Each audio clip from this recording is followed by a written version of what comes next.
Let's talk about the classification of bone fractures. So we have this classification. The first one is etiological classification. We have traumatic, pathological, or stress fracture. Next is environmental, that is closed or open. Next, displacement, that is undisplaced or displaced. Angulation, rotation, shift. Next is pattern, transverse, oblique, spiral, commutate, segmental. Next, complexity, simple or complex. And last is force, high velocity, low velocity, everything. Okay, now let's see each of these classifications.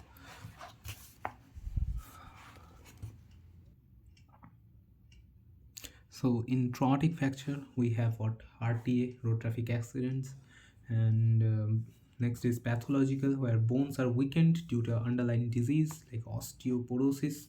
So osteoporosis, and stress fracture like tibia fracture in athletes.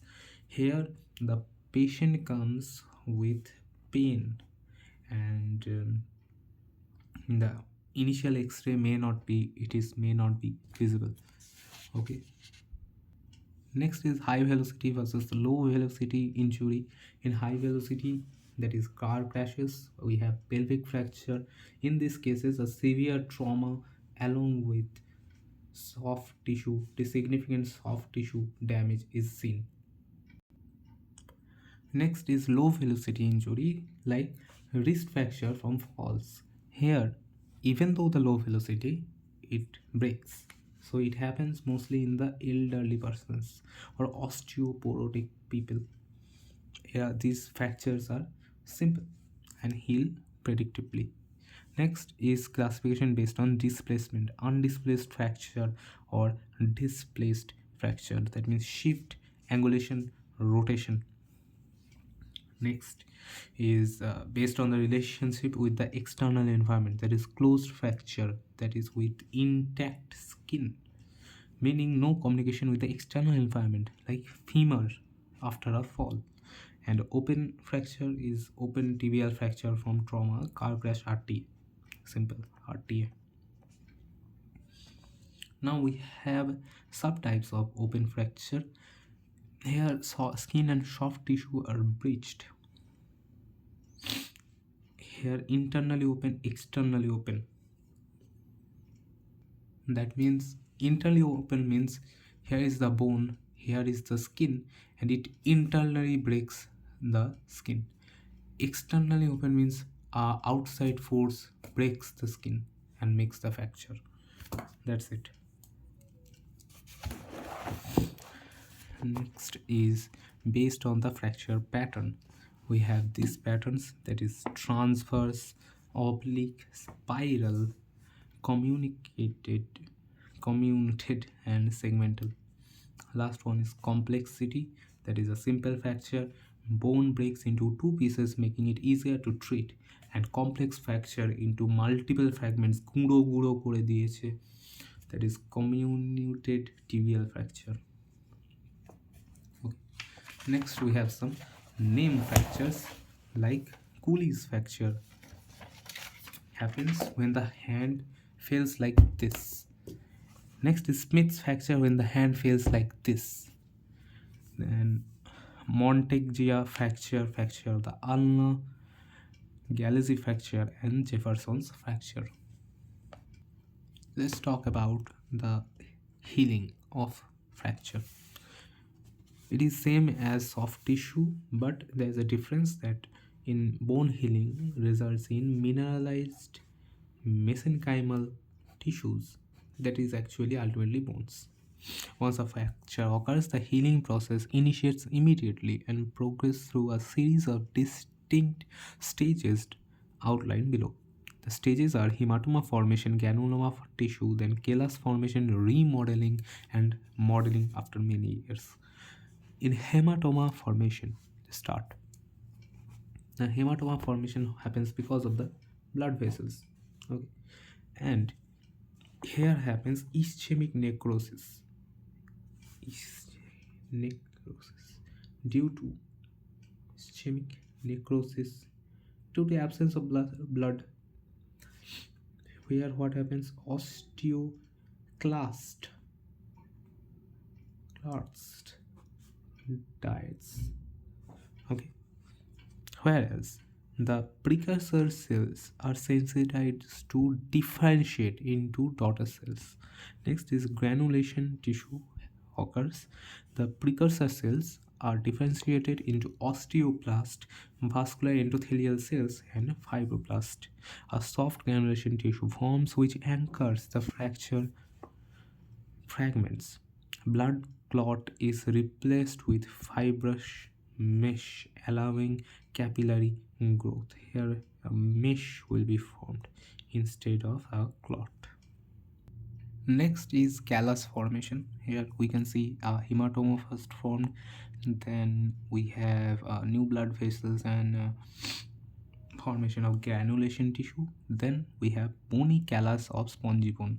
Okay, fibroblast create a collagen matrix which mineralizes the calcium salts to form a callus, that is a woven bone or spongy bone. Okay, it bridges the fracture initially and provides stability visible around 3 weeks. Next is remodeling, bone remodeling, consolidated fracture. Here, the callus resorption and structural reorganization occurs. A lamellar bone, this callus is replaced by a lamellar bone through a multicellular unit based process. After that, we have modeling that happens after many years, restoring the bone's original structure, and it influenced by the weight bearing and muscle stresses during the functional recovery. Okay, now factors affecting the fracture healing. There are several intrinsic and extrinsic. First one is age. Children have faster heals faster within 2 weeks.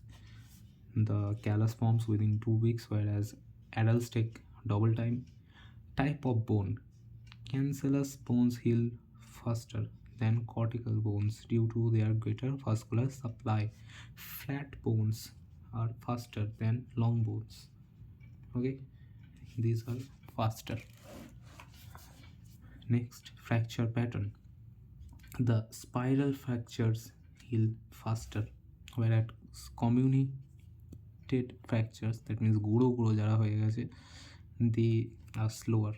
Vascular supply, with better blood vascular supply, it heals faster. Now, the extrinsic factors.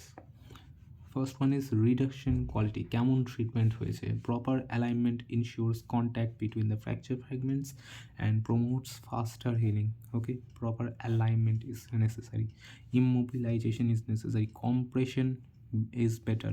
Open fractures, soft tissue disruption and infection risks can lead to delayed healing. So bad. So this thing is bad. Infection, disruption, infection. Pathoanatomical changes, soft tissue interposition and ischemic necrosis surrounding callus formation. This also affects complications in fracture healing. First one is delayed union, if it takes long supply. Reasons, obviously, first one is blood নেই, infection হয়ে গেছে, inadequate stabilization, হাত পা নাচিয়ে বেড়াচ্ছে, that's it. Next is non-union. Okay, severe vascular disruption, soft tissue interposition, infection here as well. Types, non-union types. One is hypertrophic non-union, excessive callus formation due but failure to unite. Atrophic non-union, no callus formation due to poor vascularity. Third one is malunion, fracture heals in an inaccurate position. Okay, causing deformity and reduced functionability. Next is primary versus secondary bone healing. Let's talk about the primary healing and secondary healing. What is the primary healing?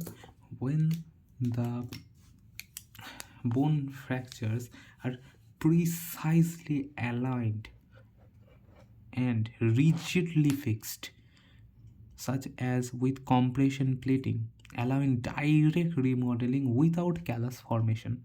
Whereas in the secondary healing, that is more common, it happens under relative stability and causing with casting and some nailing, involves callus formation and through the endoconal chondral ossification.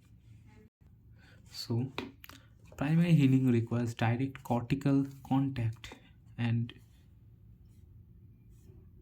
whereas secondary healing happens naturally via multiple stages.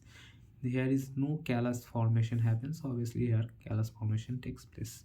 Bones heals directly without intermediate stages. Here we have the stages that are AGRCRM, hematoma granulation, callus formation, remodeling, modeling.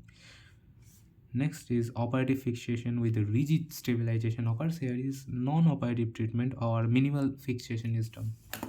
That's it.